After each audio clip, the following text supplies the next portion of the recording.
What's up, Auburn? You're listening to Live with DJP on WEGL. For the next hour, my friends and I will be talking about life, music, and whatever else comes to mind. Make sure to tune in every Wednesday at 7 p.m. right here on 91.1. Now get ready for some live stories, live emotions, live with DJP. Enjoy the show.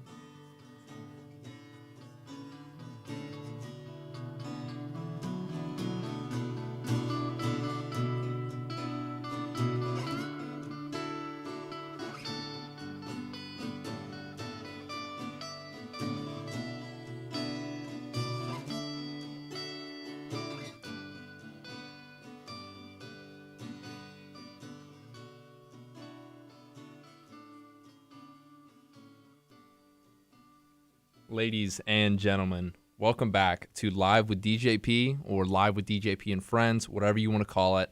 Today is the day of the 27th episode. It is November 11th, 2020. It's in the mid-70s, you know. It's really not too warm, not too cold outside. It's been really muggy lately, actually. You know, I'm not the biggest fan of this weather, but joining me in the studio today is none other than Hayden Tuite. How you doing, man? I'm doing good today, JP. How about you? I am doing fairly well. I am more than excited. I might even be more excited than you are because we've been planning the Wish You Were Here special we were talking about on the way here because I've wanted to do like the Pink Floyd album special thing for forever because, you know, I did the Wall special. That was maybe episode 13. I don't entirely remember what episode it was, but I talked about every single song on the album because it's, you know, the concept album. You were the one who told me that they called it Roger Waters' magnum opus. Yeah, pretty much. Like, Roger had such a huge hand in everything that went on in The Wall compared to any of the other works, really. Mm-hmm. And Wish You Were Here, I think it was mainly still the combination of Roger Waters and David Gilmour, along with some of the other, you know, additions of the other band members. Mm-hmm. Yeah, and like as y'all can see, so those of you who are watching right now, whether that be on Facebook or maybe you're watching it like on the YouTube replay, I do indeed have the Pink Floyd bandana on. So I want to tell them about like what the bandana came from because I got this senior year in high school because I was always actually, wait, didn't we become friends through like Pink Floyd or we became friends through Reagan? I'm getting sidetracked. I'm so excited because there's like so much stuff that we could talk about tonight. But I got this for Hangout Fest. I specifically got it because I wanted to have a cool bandana because I had that Subway bandana. Do you remember the Subway bandana? Yeah, I remember the Subway bandana. Yeah, so I had that and I was like, all right, Subway bandana is going to get 1 day's use. And then I'm going to wear this like American flag bandana thing I had. And then I stumbled upon this one and there's actually a bunch of different versions of like this pattern. There's apparently a 3D tapestry version of this, which would be really cool. I might actually, it's like $30. I don't know if I want to buy a $30 tapestry of a bandana that I already have, but I wore it during every Woodstock hour for the past 2 years up until this year because, like I was saying earlier, I just kept forgetting about it. But, you know, it's got the Dark Side of the Moon, the Target t-shirt, Rainbow Triangle album.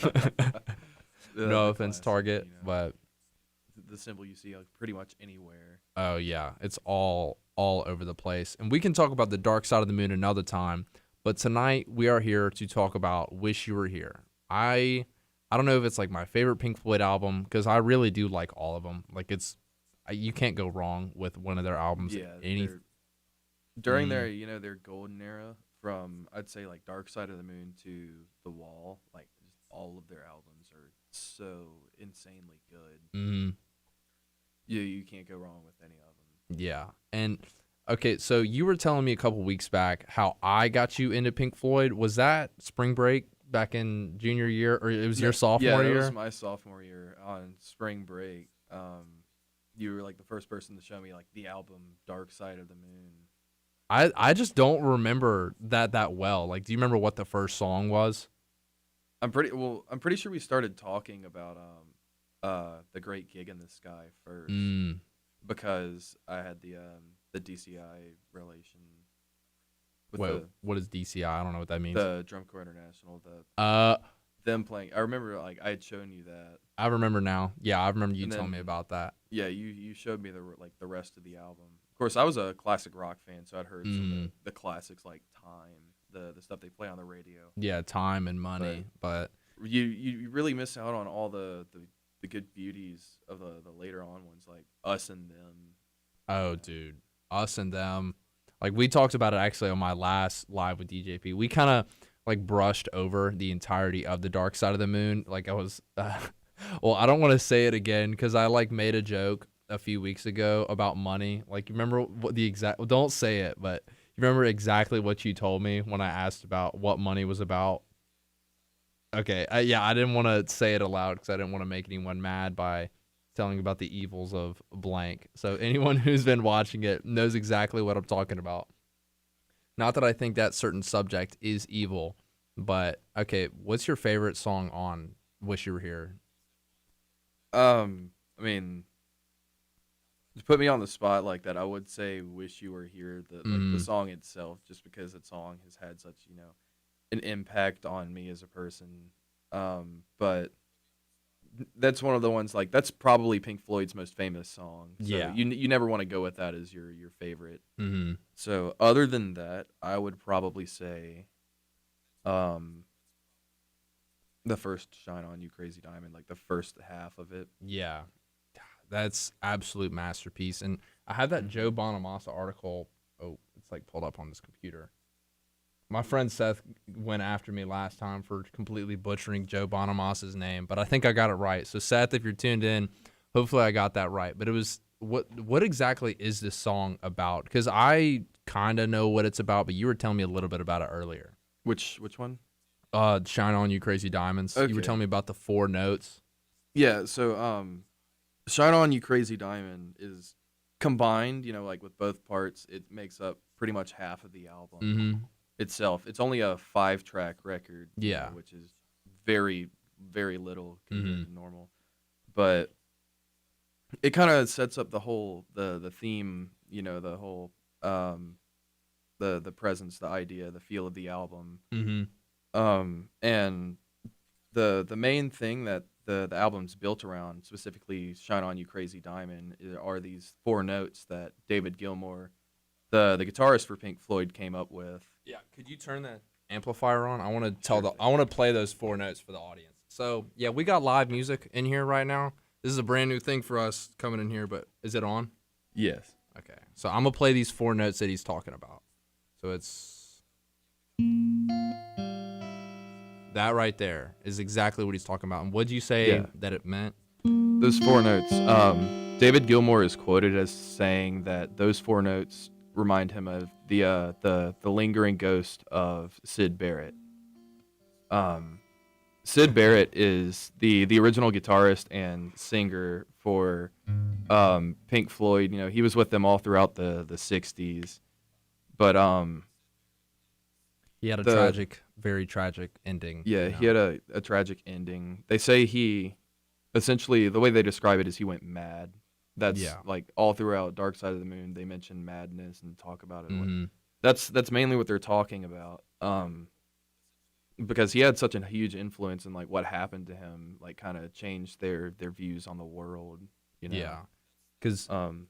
in the Dark Side of the Moon, I think it's Brain Damage, where like the first line is "the lunatic is on the grass," and it's Mhm. talking about Sid, isn't it? Yeah, it's like the second half of Dark Side of the Moon is mainly about like the things that drive you mad. Yeah. And um and it culminates in like the embracing of madness. Mm-hmm. And the whole idea of the dark side of the moon is that all these we never talk about these things, like Yeah. how mental health is. The people are all, essentially, they say the people are all on the dark side of the moon, like where no one sees them. Mm-hmm. Talking about like just crazy people, just Yeah, people that and are how like experiencing madness. yeah, how these things aren't really highlighted enough in Mm-hmm. the media. And that album gave them. That was literally one of the most successful Yeah, albums of all it's time. if I am correct, I believe it's the third most selling album of all time. Yeah. Is The Wall ahead of it, Hmm. or I know Michael Jackson's It's Thriller, Thriller is number one. and I think then AC/DC's Back in Black is number 2. Okay, and I and think then Dark Side of the Moon is number 3. yeah, because I know Led Zeppelin 4 is up there. It's definitely up there. Yeah, Led Zeppelin 4 is an absolute amazing album.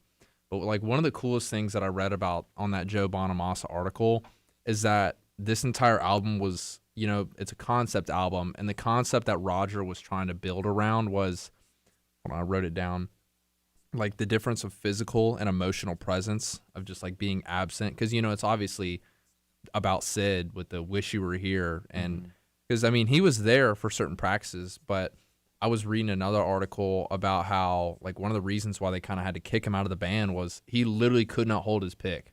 Like he'd be playing and it just would fall out of his hands, and it's just so sad because he was the original creator of the band, right? I'm pretty sure. I'm not very familiar with the genesis of Pink Floyd, but he was a huge part of the band. He was the guitarist and singer, and later on they brought in David Gilmour to fill his void that he was leaving because he was incapable of doing anything. Yeah, he physically couldn't do anything. It's such a shame. Yeah. But, rest in peace, Sid Barrett. He was a genius. But that's what happens when you take too many, okay, we're just going to go ahead and say it. It was LSD. LSD absolutely fried this guy's brain. So it's a shame, because he had so much talent, and that's just things just happen that way sometimes. That'll help me segue into the central theme of the album is this idea of... Here, wait, before we get into that, we're actually at the 15-minute, so we're going to talk about it in just a second, but I got there it is. Oh, you can kind of hear it right now. So the thing you guys are hearing right now, I want to give a shout out to my friend Gordy Stewart and his roommate Bo, because they wrote this thing. It's called Wizard, and he told me I could use it as a bump for the show. So ladies and gentlemen, we will be right back.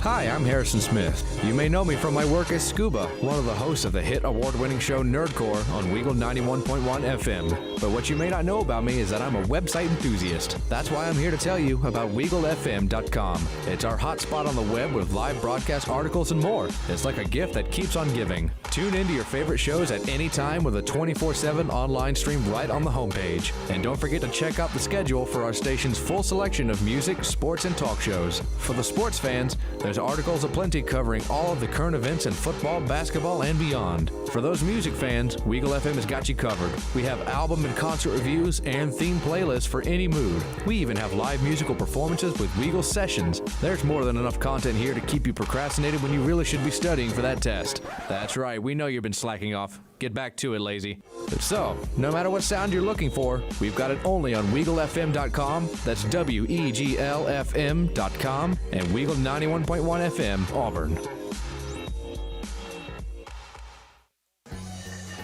Attention men under the age of 35. You know what really impresses the ladies? When a guy has a few drinks and later gets pulled over for buzzed driving. That could cost you around $10,000 in fines, legal fees, and increased insurance rates. There goes let's grab dinner and a movie. Oh, I know. You drive more carefully when you're buzzed. You've proven that hundreds of times. A woman admires that kind of confidence. And you've practiced how to speak if a cop does pull you over. Slowly, clearly, and politely like, "Good evening, officer." A woman admires that kind of foresight. And what woman doesn't find it adorable that you call it buzzed even though the law calls it drunk? You could kiss $10,000 goodbye, along with any chance of having a girlfriend. Because nothing says, "I'm a catch," more than a guy who lives in his parents' basement and calls it my place. Buzzed, busted, and broke. Because buzzed driving is drunk driving. A message from the National Highway Traffic Safety Administration and the Ad Council.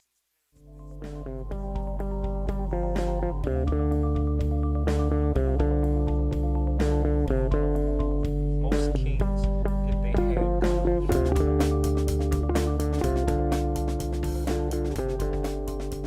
And we're back.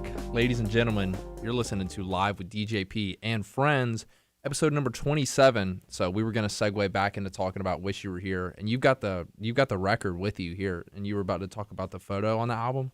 Oh, no, I was going to mention the central theme of the album, but the photo kind of ties into that as well. Yeah, go for it. But the central theme of this album kind of is what is the price of fame, and mainly what was on their mind when they were writing this was what happened to Sid Barrett. They were saying that's the price of fame. So the two songs after Shine On You Crazy Diamond, parts I think 1 through 5, Yeah. no, 1 through 4 I believe, but the two songs that come after that are Welcome to the Machine and Have a Cigar, which are both songs that are heavily critical of the music industry. And that's mainly them pouring out like their kind of hatred for the music industry and how it affected them. Because it can either spit you, or you can go into the music industry, be really successful, or you can go into it, get chewed up and spit out. Or, I mean, there's just different ways that it can go. But I mean, Sid Barrett, fame definitely kind of took over him and did the worst thing that it could have done to him. But I mean, I'm trying to think of an artist that like kind of started from the bottom, is now at the top. I can't think of anyone kind of off the top of my head, but I'll let you keep going talking about. Sorry, I had a burp right there. So what's the picture for? Like, show it to the camera, because Okay. I mean, everyone's familiar with what the photo is. Yeah, I have the LP right here with the album cover on it. The album cover of Wish You Were Here, if you're unaware, is essentially it's two guys shaking hands with one of them being on fire. Essentially, there's kind of a double meaning that I like to think of whenever I see this picture. One being the like I was talking about, the central theme, the what is the price of fame. Essentially, it's they're making a business deal, shaking hands, while one of them is being burned alive. Yeah. And that's kind of what they're saying happened to Sid.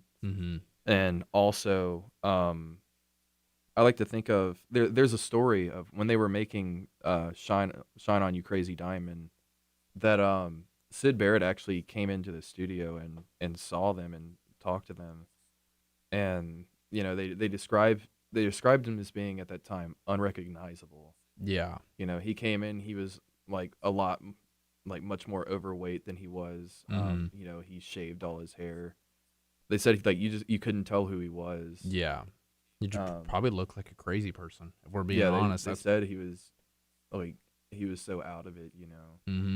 They said that was the last time he was pretty much seen in public until he died in the early 2000s. Yeah. I wonder how he stayed alive that long. I'm not sure. Because it was, what was it? Was it 71 that they had to kind of kick him out of the band? It was before the Dark Side of the Moon. Yeah. It would have been around, I think it was around 69. Yeah. I knew it was late 60s or early I think early Metal, 70s. actually, the album Metal, the one before Dark Side of the Moon, I think was the first one without him. Okay. Metal is an amazing album. Yeah. Echoes, the second half of that album. Oh my gosh. That's another. That is so Pink Floyd good. classic. Yeah. Because I think, well, on this album, like the first side is the first half of Shine On You Crazy Diamond, and then Welcome to the Machine. Then you flip it over, and then it's Have a Cigar. And the coolest thing to me about Have a Cigar and Wish You Were Here is like the radio sound to it. Yeah, what I was Pink Floyd were kind of like masters of designing albums. They pretty much what's the word for like they pretty much defined the way you create albums. I couldn't remember Structure? think of a word. Is that what you're thinking of? They kind of defined how albums were made. How to properly structure something. Yeah, because like I was telling you about how Dark Side of the Moon is designed around the sides, and like, so what you hear is supposed to like there's a journey like throughout the side. It's kind of the same case in this album where the first side they don't really connect as much, but the second side, Have a Cigar, Wish You Were Here, and Shine On, the rest of Shine On You part, Crazy Diamond. was it 6 through 9? Yeah, Yeah. I think it's 5 through 9. Mm-hmm. But they all flow together like seamlessly. There's no stopping in the music, and they do Mhm. it through different interesting ways. And I will say, like, one of my favorite like production things ever is the end of have a cigar Mhm. into Wish You Were Here. Yeah. So for those of you who have heard it and like kind of know what we're talking about, so towards the end of Have a Cigar, there's like a weird sound that sounds like you're turning an old school radio dial or like an old school TV channel.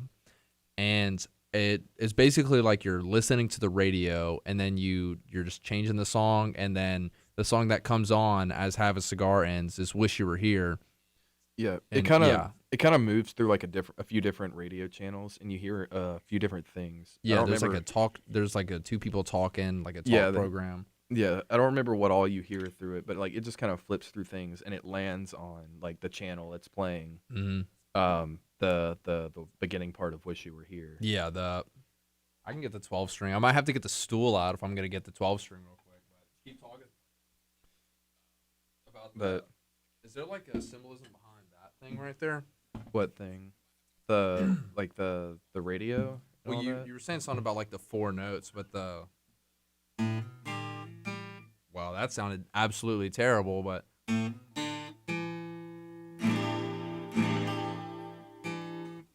There's well, not really that was like embarrassing. But there's not really a specific musical symbolism in that, but what the beginning of the song "Wish You Were Here" is supposed to sound like, as like I'm quoting this from a David Gilmour, like him talking about it in the video.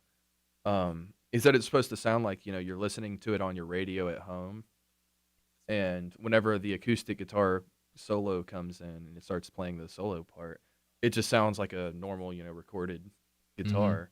So he's saying essentially it's supposed to sound like you're joining in yourself, Yeah. playing to the radio at home. it's so meta. Like it's like removed from it. That's the Yeah, coolest thing to yeah. me, because I mean, only someone like David Gilmour could think of that. Only a Pink Floyd Yeah, band member. Well, I mean, there are definitely modern artists who could think of something similar to that, but he did it first, and it was Yeah, done they're- so perfectly, and it's so hard to play the solo to it because David Gilmour, the way that dude knows how to bend, one of the greatest when it comes to just bending the strings oh, yeah. ever, and it's impossible to bend a 12-string guitar.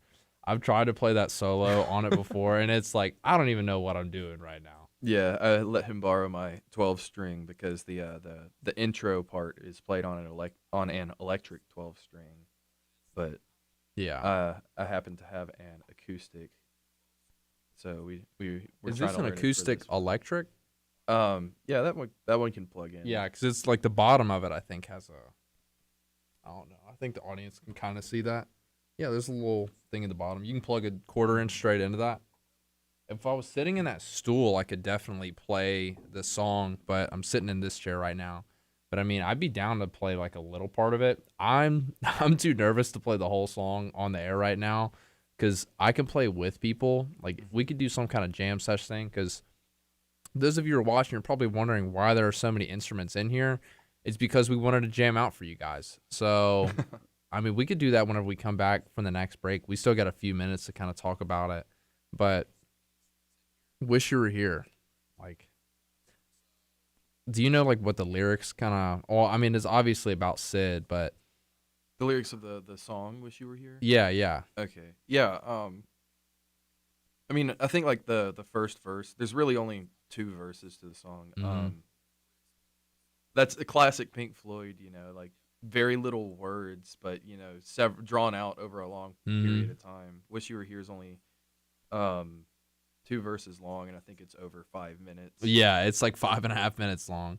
But the first verse is kind of talking about, it's asking like, so you think you can tell heaven from hell? Mm-hmm. It's asking like, can you tell these things apart? And I think that's kind of getting into the like David Gilmour like talking to Sid, like Mm-hmm. kind of what's going on in your head type deal. Yeah. And Two then the lost souls swimming in a fish yeah, bowl. and then the second verse, those iconic lyrics. That's just about missing anyone. Mm-hmm. Because it's like Because you can play this song whether it's, well, I mean, they definitely made it because I guarantee they knew he was going to be listening to it, which is so cool. It's like be playing it for a specific person. But this song could be used for so many different things. Like the possibilities are endless. Because I remember I was talking about that movie War Dogs earlier. That scene that's part of like where the big Pink Floyd obsession came from. That's when I found Wish You Were Here. It was before I really got into Pink Floyd. But that's where I heard it. And then whenever I came across it the second time I was listening to Wish You Were Here, I was like, oh, wait. Yeah, one of those kind of things. And Yeah. it's funny that Have a Cigar is now one of my favorite songs by them. Because I remember whenever we first like started hanging out this semester, I were like, so did you like every song on here but this one? I was like, yeah. Because the way he sings in the beginning of the song, I just didn't like it. And then one? Oh, Have a Cigar. Yeah. Because I just, I don't really like Roger Waters' voice that much. I think it sounds, okay, Roger, if you're watching, I don't mean it, but I just don't like the way his voice sounds as much as David Gilmour's. I mean, it's not like it's a problem or anything, but whenever I heard your favorite album, like all sung by Roger Waters. Yeah, I mean, I don't really like the way he sings. I just really like the music. That's my thing. That's okay. Yeah. That's how it is. All right, we're going to go to another quick commercial break. Ladies and gentlemen, we will be right back.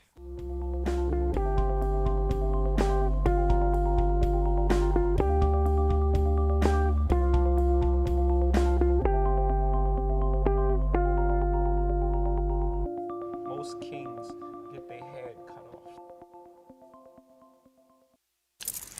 off. Okay, so Sarah, I'm dropping you off at Emily's? Yep. And Josh, you're going to? Soccer, Dad. Soccer practice. Right. Oh, by the way, I just wanted to let you know when I pick you both up, I'll be wearing my short shorts. What? No! Yep, and my dorky dad hat, and I'm gonna do my dad dance for all your friends. They'll love it! Seriously? Why? Because I like my short shorts. Of course, I could be talked out of it if you guys would just buckle up your seatbelts without giving me a hard time.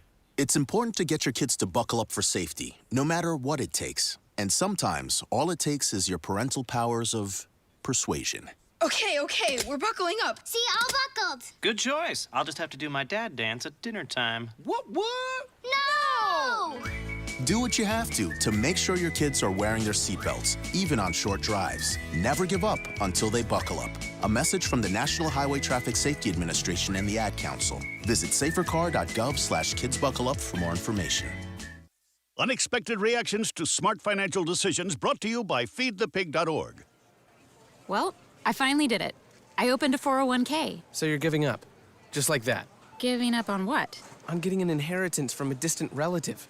Don't you think if there were a billionaire in the family, we'd know about it by now? Listen to me, we are one phone call away from riding horses on our own private polo grounds. One call from christening yachts, having a butler, using summer as a verb. How do you figure? Look, everyone's got a rich uncle somewhere. It's statistics. So the best thing you can do is just prepare for the inevitable. Right, which is why I thought maybe it would be smart to take control of my finances. You know, start using a budget, get out of debt, set some retirement goals. Budgets?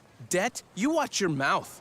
Retirement shouldn't be a goal for us. It should be a way of life. When it comes to financial stability, don't get left behind. Get tools and tips for saving at feedthepig.org. This message brought to you by the American Institute of CPAs and the Ad Council.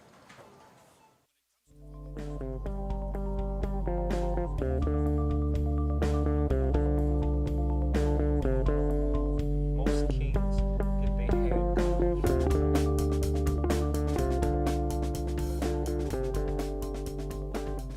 Man, Gordy and Bo, if y'all are listening right now, y'all absolutely killed it on The Wizard. Like, that song is so cool.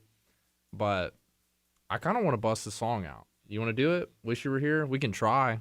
It might not be absolutely perfect, but I mean, I'm down to go for it. We don't even have to do like the whole verse. If you just want to do like the solo and just kind of play the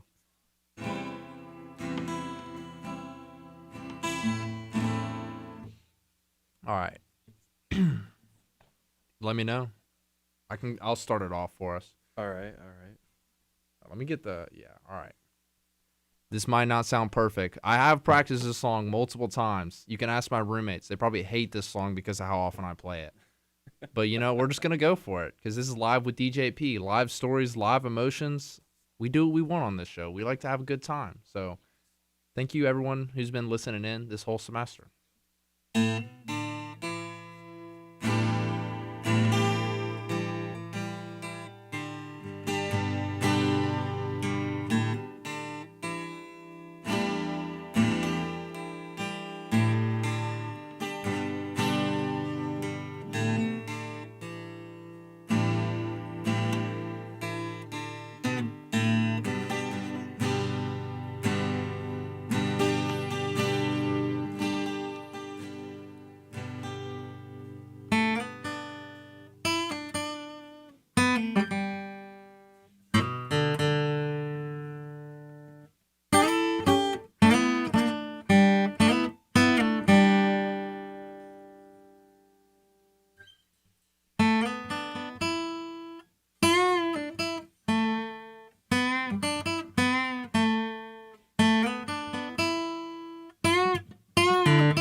So you think you can tell heaven from hell, blue skies from pain? Can you tell I can feel from a cold steel rail, a smile from a veil? Do you think you can tell?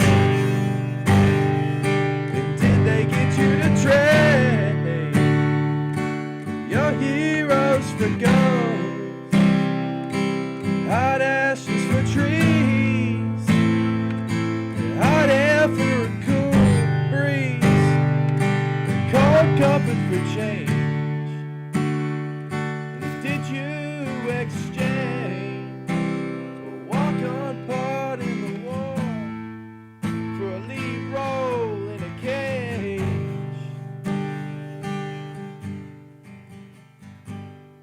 That was awesome, dude. That was so much fun. I mean, Just play half the song. yeah, I didn't really know how well it was going to go. I just wanted to do it because I've been watching a lot of Howard Stern stuff recently, and he had Eddie Vedder on like a few weeks ago, and that's like the first time Eddie Vedder had done that. And like Stern's known for doing a bunch of live music on the show, and that's the first time we've ever done it. So of course it's not going to go completely well, but I've been talking about I want to do live jam sessions, stuff like that, and Yeah.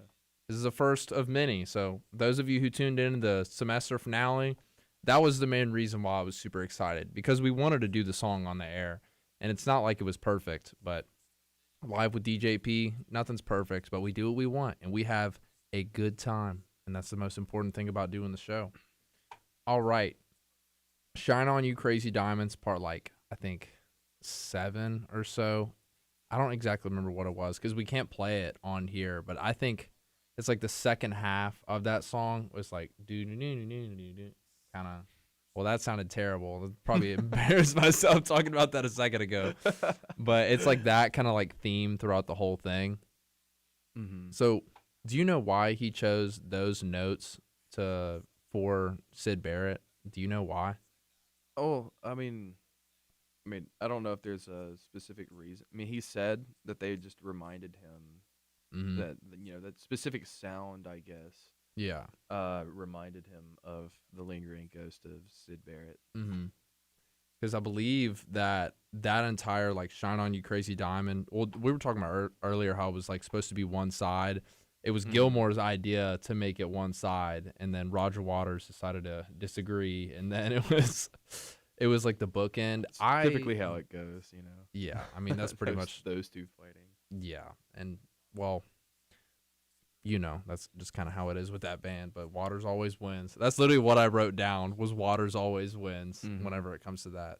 And because we've been talking about The Wall too, and like what was the main part that David Gilmour did on The Wall? Was it just the solo to Comfortably Numb, and everything else was Waters? Well, I mean, like most things on The Wall were written by Waters. Roger Waters. Mm-hmm. Gilmour, of course, still had a hand in it. He has to. His ears are just too good. Yeah.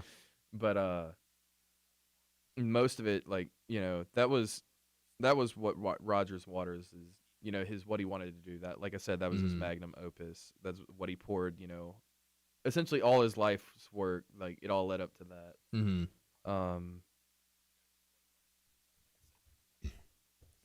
But yeah, it was such an amazing album, man.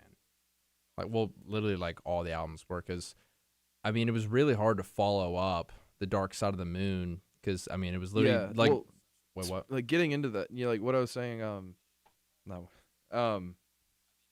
one of the big things going into this album was, they were kind of struggling with the creative, like, a writer's block. They didn't know what to write about, and, you know, part of that was because they were just thinking of what happened to Sid.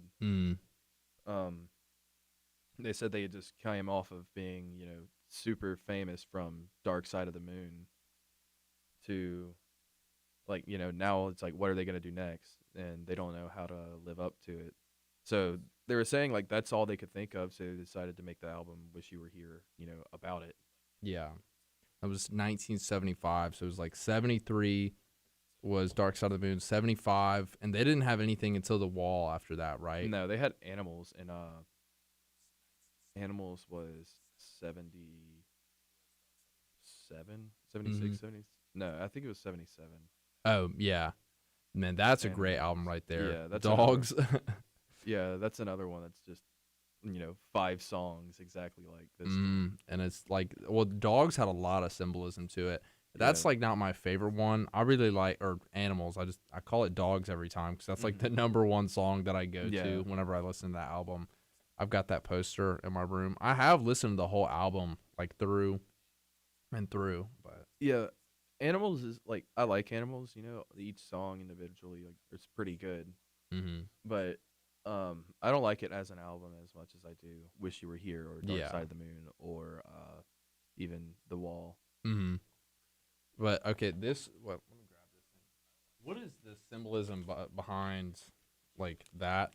That colors. Is that the same handshake? Yeah, it's the same. It's the same concept of, like, you know, the handshake, the signing. Yeah, I guess, like, you know, signing yourself away. Because there's like 4 different colors. There's like a red. There's like a sky, a desert, water. I'm not entirely sure what. I'm not sure about that either. It makes a cool T-shirt though. Yeah. Target, if you're looking for a new T-shirt design other than Dark Side of the Moon. Oh my gosh. All right, we're going to go to another quick commercial break. Ladies and gentlemen, we will be right back.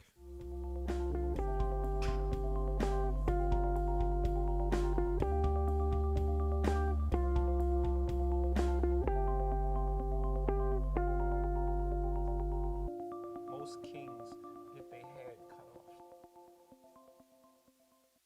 Unexpected reactions to smart financial decisions brought to you by feedthepig.org. Well, I finally did it. I improved my credit score. You're kidding, right?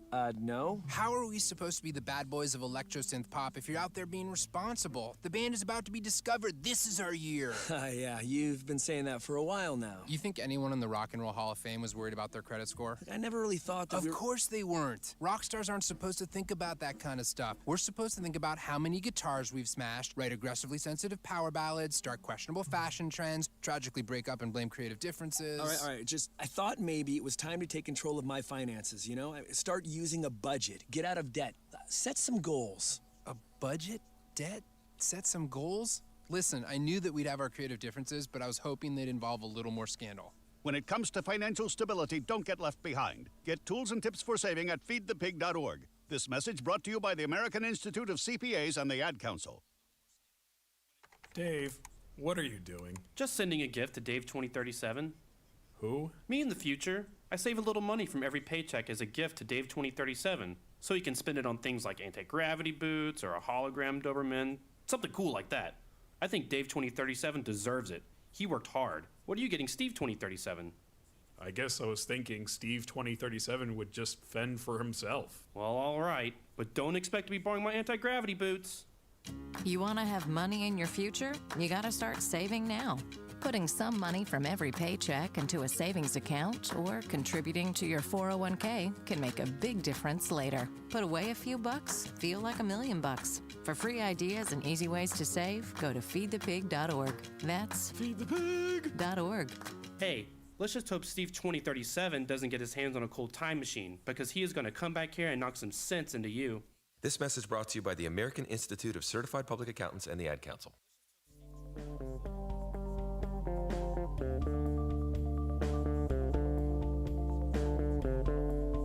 Most kings, if they had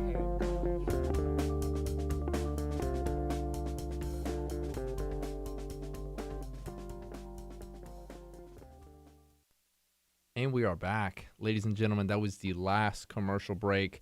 We were just chatting about some more Pink Floyd stuff while we were at commercial break, specifically the Animals album. Because, we were supposed to talk about Wish You Were Here, but, we're going to talk about any Pink Floyd song, album, whatever we want to talk about. So you said each one's about, like, a different type of person, you were saying? Yeah. Well, I mean, each of the animals on the album are symbolic of a different, I guess, member or level of society. Mm. Mainly, like I said, dogs being the corporatist. Yeah, corporate and business side of it. Business. And pigs being about politicians and stuff like that. Mm-hmm. And then sheep about the sheeple. Yeah, the people, the followers, the sheep, One of my favorite lyrics is, it comes from this Childish Gambino song. I'm not entirely sure which one it is, but he's like talks about eventually all my followers will realize they don't need a leader. And that's, I don't know why, I always think about sheep. It's like the two songs are completely different from each other, but like Sheep to the Shepherd, I've talked about that before. I talked about that way back in the day whenever it was just live with DJP when I was doing my solo show. Like the Sheep to the Shepherd, like learning how to kind of figure out your own path, do your own thing. Do your solo career, this is kind of like what this thing is, just like the side quest solo career style show. Yeah. All right. And then Dogs of War. Well, I mean, you don't really know any of like the more modern Pink Floyd stuff, do you? Like the 1980s stuff? Not really. I mainly stuck to the kind of like the golden age. Did you ever listen to the Endless River? No.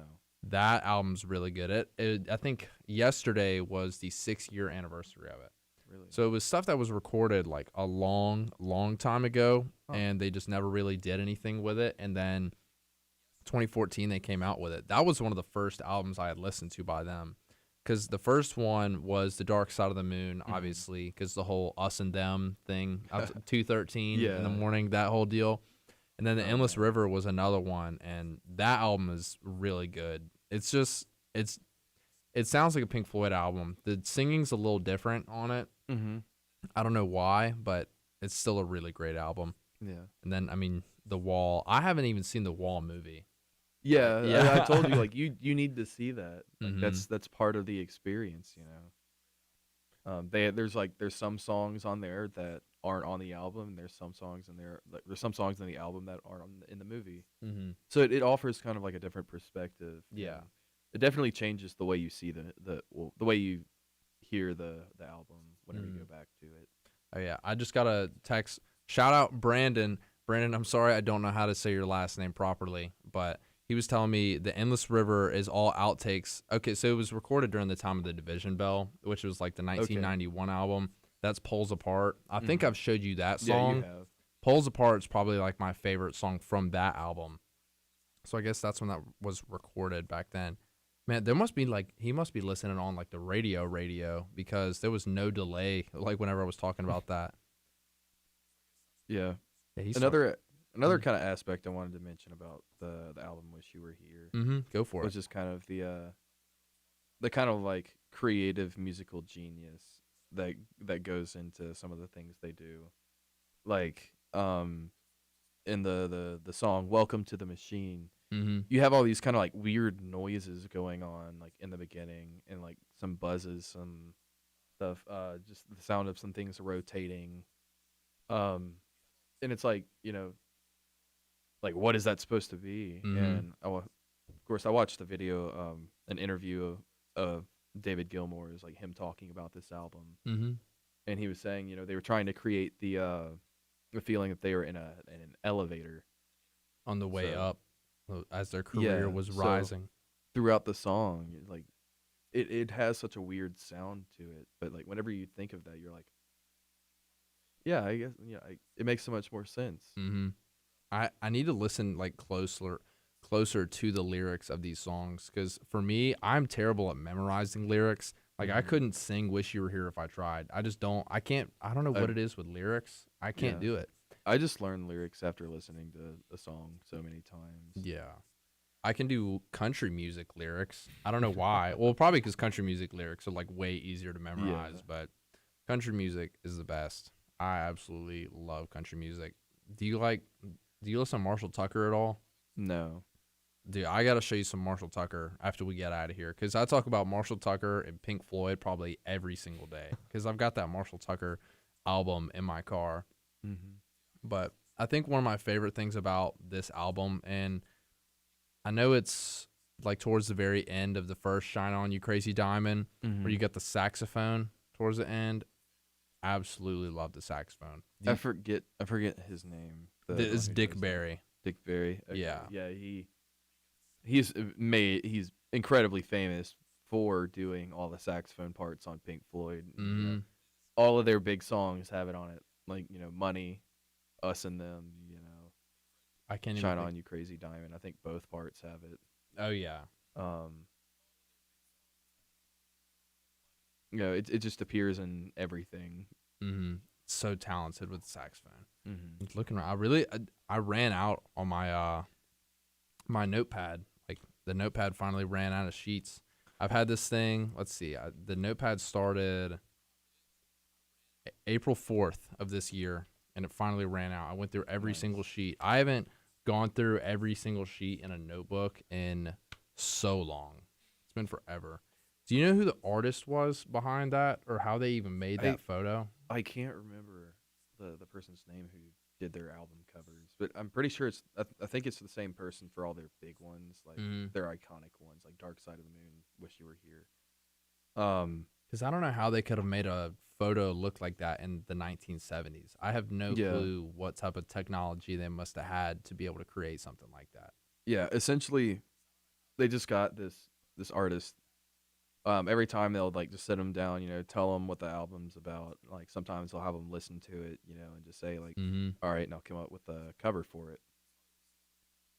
After describing, I guess, all of the you know, the concepts of the album, the artist came up with a few different pictures, and they're all on the album. But what is that one that you have right there? This one? Yeah.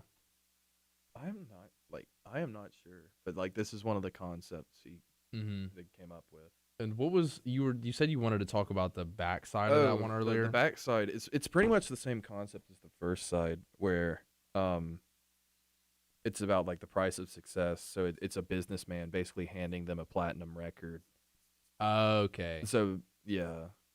And Have a Cigar is like, yeah, they're famous, but like the line in it, which one's pink? Oh, like yeah, we wanted to talk about that.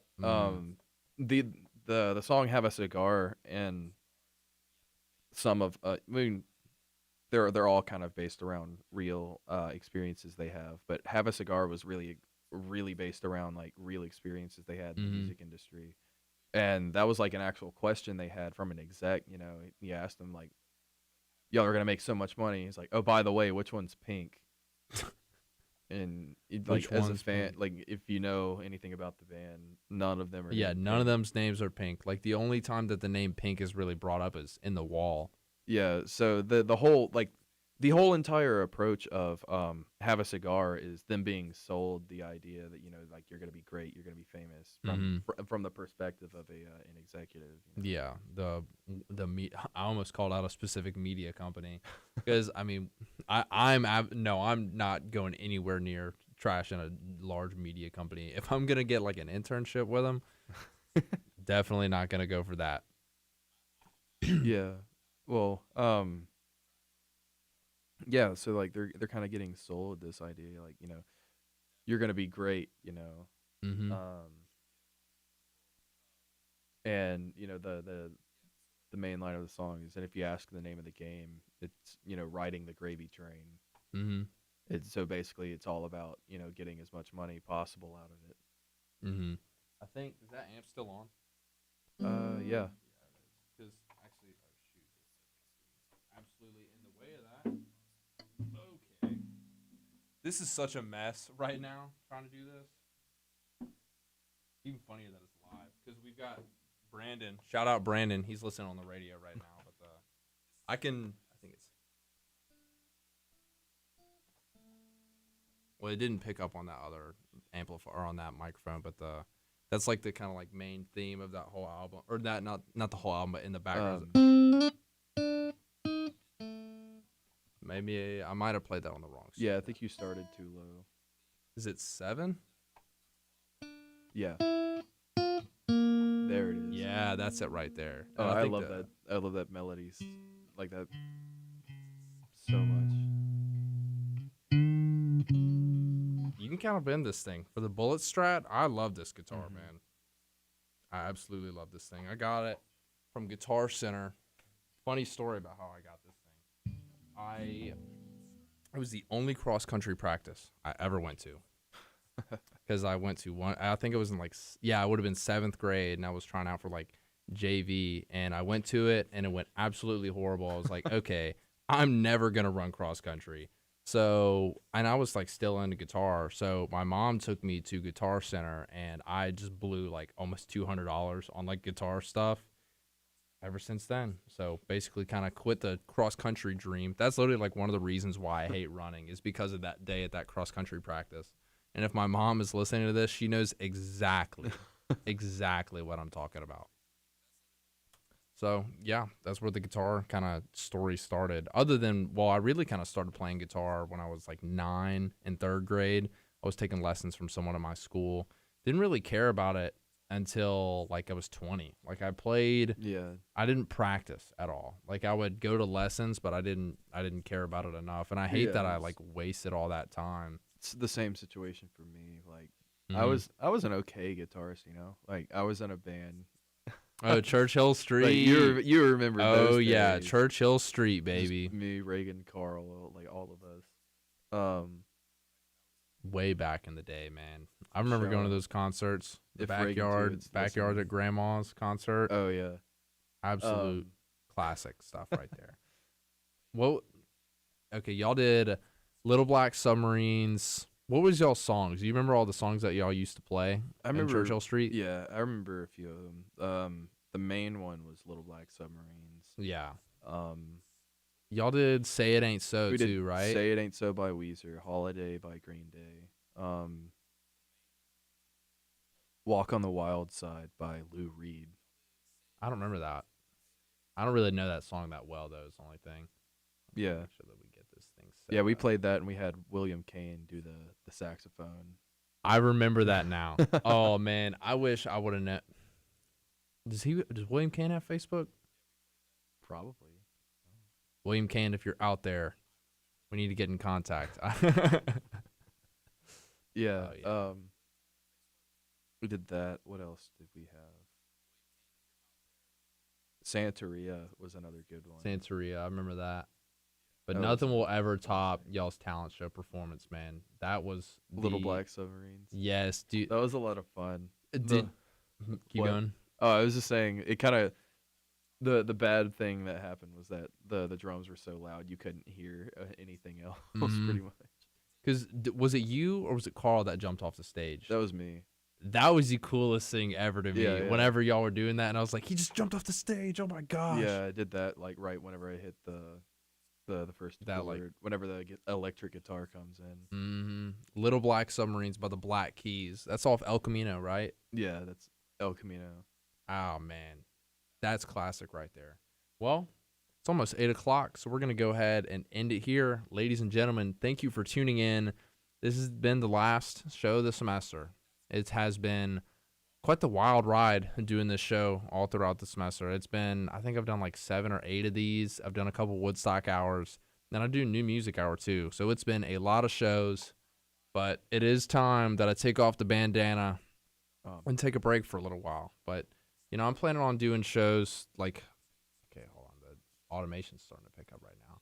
I am planning on doing shows throughout Christmas break if possible.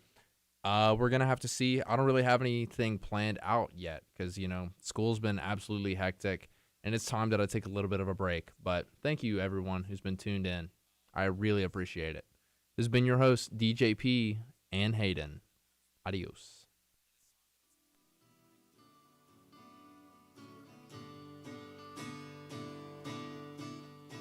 Thanks again for listening to Live with DJP. Make sure to stay tuned for the second half of tonight's show, featuring all the songs that we talked about in the first hour. If you like the music and you want to hear more, feel free to check out the Live with DJP and Friends playlist on Spotify. Thanks for listening and enjoy the music.